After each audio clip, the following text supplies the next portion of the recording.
Hezký dobrý den. Budeme mluvit o bezpečném bydlení. Budeme mluvit o tom, abychom měli doma pocit jistoty a bezpečí a budeme mluvit o tom, co pro to můžeme udělat. Naším hostem je Josef Adame, odborník na bezpečné bydlení. Dobrý den. Dobrý den. My jsme už jednou spolu mluvili a mluvili jsme o tom, že mnozí z nás bydlí za dveřmi, kde kdyby byl závěs nebo tam nebylo nic, tak je to hodně podobné. Když se rozhodnu, že si pořídím bezpečnostní dveře, jak poznám ty správné? Keď chcem si zohnať bezpečnostné dvere, doporučujem sa obrátiť na firmu, ktorá dlhšie funguje a zaoberá sa priamo bezpečnostnými dverami. Nekupovať si cez rôznych priekupníkov, ktorí delajú podlahy, okná a podobne. Pretože osadiť dobré bezpečnostné dvere nie je bežná robota. Treba ju skutočne vedieť. To by bola prvá vec. A potom, keď si vytipujem takéhoto dodávateľa, pozriem sa, či má tie výrobky odskúšané na bezpečnosť.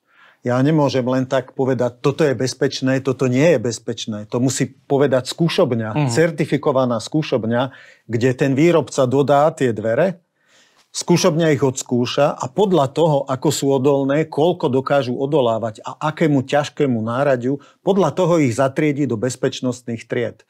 Čiže od toho dodávateľa by som si vypýtal tieto certifikáty a zorientoval by som sa, či chcem dvere skôr v príjemnejšej cene, alebo či skôr chcem dvere v tých najvyšších odolnostiach, v najvyššej bezpečnosti. Budeme-li mluvit o té nejvyšší bezpečnosti, už to má blíž k trezoru než k bytu? Nebo opravdu se tam jako nedá dostat? Poviem vám tak, pred 10 rokmi, aké spôsoby používali vlamači a teraz je veľký rozdiel. Ten vývoj tých vlamačov sa posunul smerom k profesionalite. Teraz už to nie sú náhodilí ľudia, ktorí potrebujú peniaze možno na drogy a podobne, že idú bez rozmýšľania, ale sú to skutočne profesionáli, ktorí sa tomu venujú dennodenne a fungujú v partiách. Čiže ja v súčasnosti za súpera nemám nejakého jednotlivého človeka, ale profesionála. Takže to, čo bolo bezpečné pred 10 rokmi, rozhodne už nie je teraz. Preto zo skúseností ja tvrdím a aj to vidíme okolo nás, že bezpečnostné dvere už vyberať tak radšej v tých vyšších bezpečnostných triedách, aj keď možno viacej do toho zainvestujem, ale dvere mi slúžia dennodenne. Den, noc mi slúžia. My jsme se na ty dveře vlastně podívali. My jsme si ty dveře rozebrali, koukli jsme se dovnitř, protože já si třeba úplně přesně neuměl představit, co všechno se v takových dveřích může skrývat. Asi nejhorší noční můra nás všech je, že k nám přijde domů nezvaný host. Známe z akčních filmů, že stačí do těch dveří kopnout, nebo si přinést nějaký jednoduchý pajcer a člověk se tam dostane. Ano. Je to ve skutečnosti takhle jednoduchý? No, záleží, aké dvere uzamykáte. Keď uzamykáte bežné, pôvodné, obyčajné, papundeklové, papierové dvere, tak áno. Tí zlodeji profesionálni vedia to posúdiť, že sú to obyčajné, bežné dvere.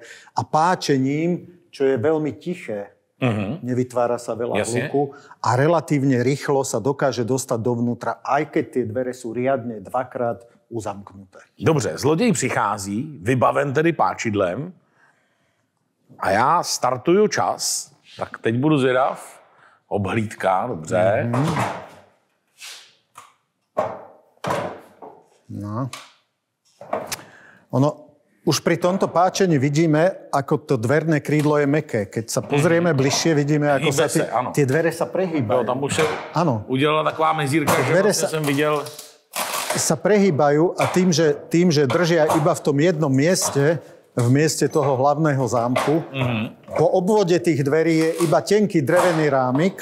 Vidíme, že už sa tam vytvoril miesto a vniká dovnútra. Tak trvalo to 35 vteřin a 76 setin. Můžu to takhle ukázat. Tak. A to byl amatér. Začneme tedy, jako jsme začali u těch původních dveří, to znamená zamknu. Ale už ten klíč je jiný, už to kování i já poznám, že je jiné a ty dveře budou zřejmě taky jiné. Tohle už jsou dveře, kde se nemusím bát, že se něco podobného stane? Tak, aby sa nám nestalo presne to, čo sme pred chvíľou videli, že tie dvere sa celé prehli, tak samotná tá konštrukcia tých dverí musí byť pevná. To je prvá základná vec.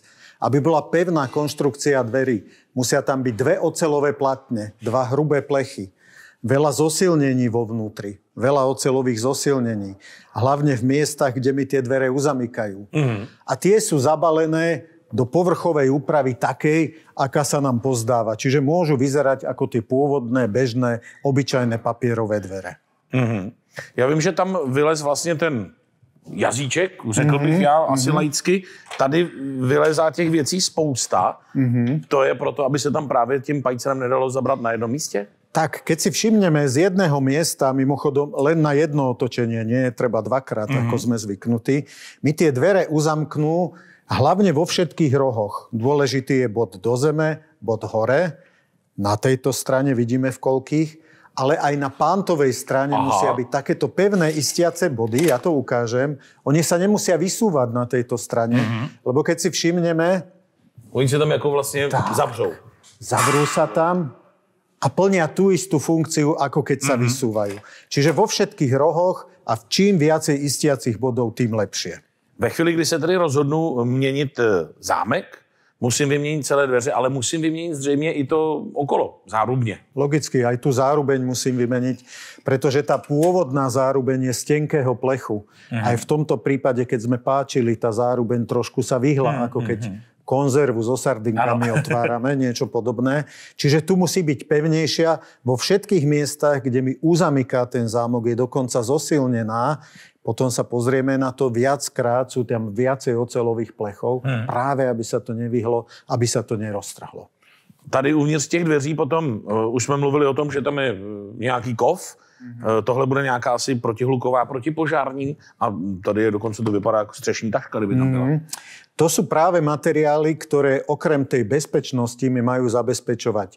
Jednak to, keby náhodou horelo, keby vznikol požiar, aby sa ten požiar mi nedostal dovnútra, do bytu. Alebo keď mám hlučnejších susedov, mám hlučný výťah na chodbe, aby sa mi hluk neprenášal dovnútra, čiže zabezpečuje zvukovo-izolačné vlastnosti. A to, čo je teraz dôležité v poslednej dobe, už aj mi to šetrí na topení.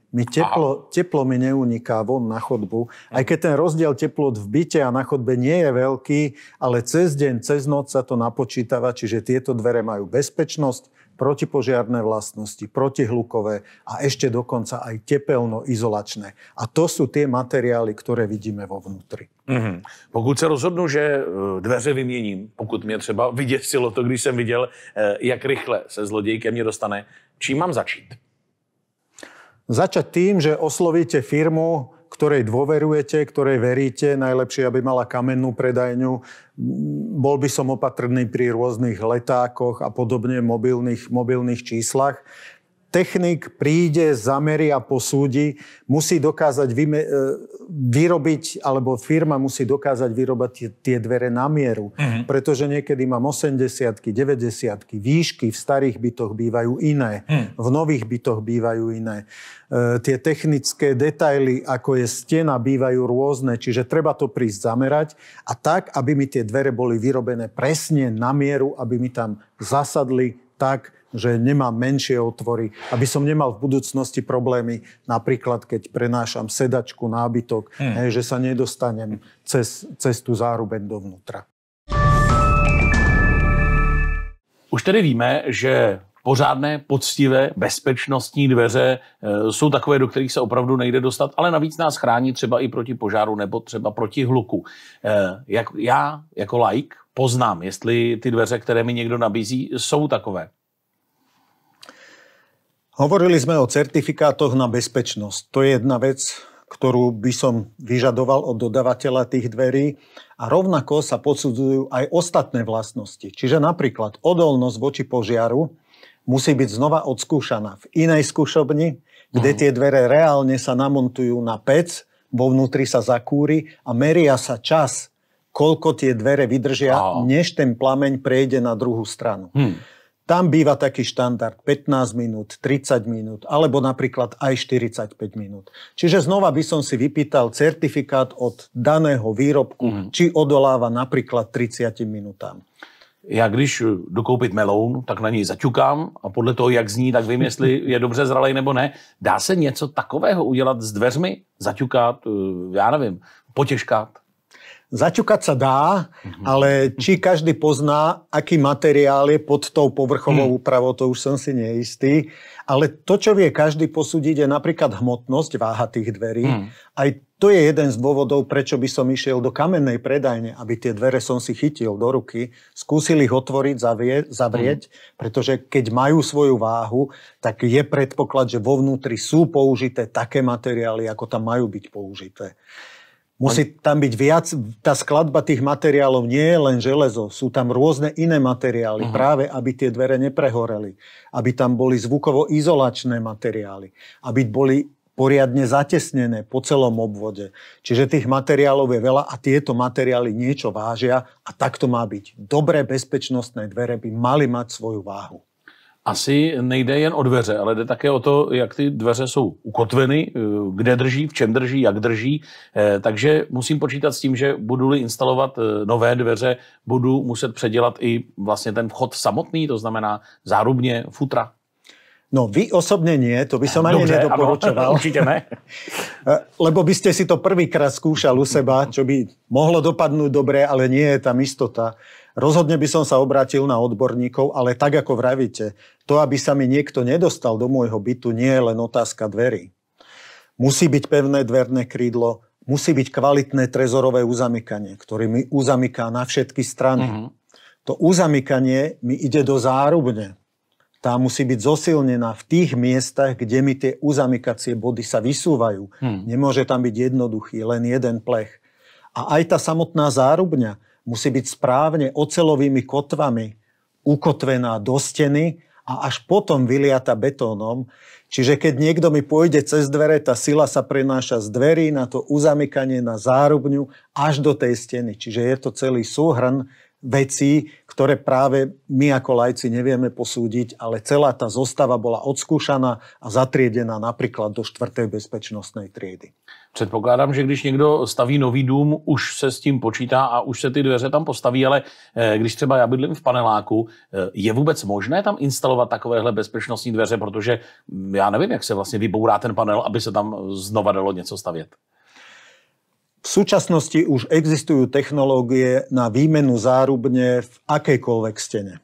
Môže to byť zdené, môže to byť betón, môžu tam byť drevené, môže to byť rôzne iné materiály. Dá sa všetko spraviť dokonca v priebehu jedného dňa. To som sa chtěl zeptat. Čiže nemusím sa obávať, že dvere večer nezamknem. To neexistuje. Ráno, keď sa začne a nech je akákoľvek zárubňa, sú technológie, ako ju vieme vybrať. A sú technológie, ako vieme osadiť novú bezpečnostnú zárubňu, aj keď napríklad z vnútornej strany mám hneď vedľa skrine, alebo z vonkajšej strany do chodby bývajú rôzne rozvodné skrine na satelit, na elektrínu a podobne. Existujú rôzne typy zárubní a práve preto je dobré, aby ten technik prišiel to zamerať, vybral správny typ tej zárubne, aby tam zapasoval, presne na mieru sa vyrobila tá zárubňa, na mieru sa vyrobili rozmery tých dverí. Takže nemusíme sa toho báť.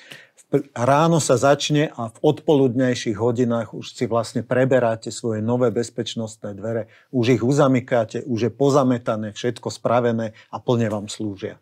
Takže nebudu držet noční hlídku u otevřených dveří a děsit se toho, kdo projde kolem. No já by som to nechcel robiť.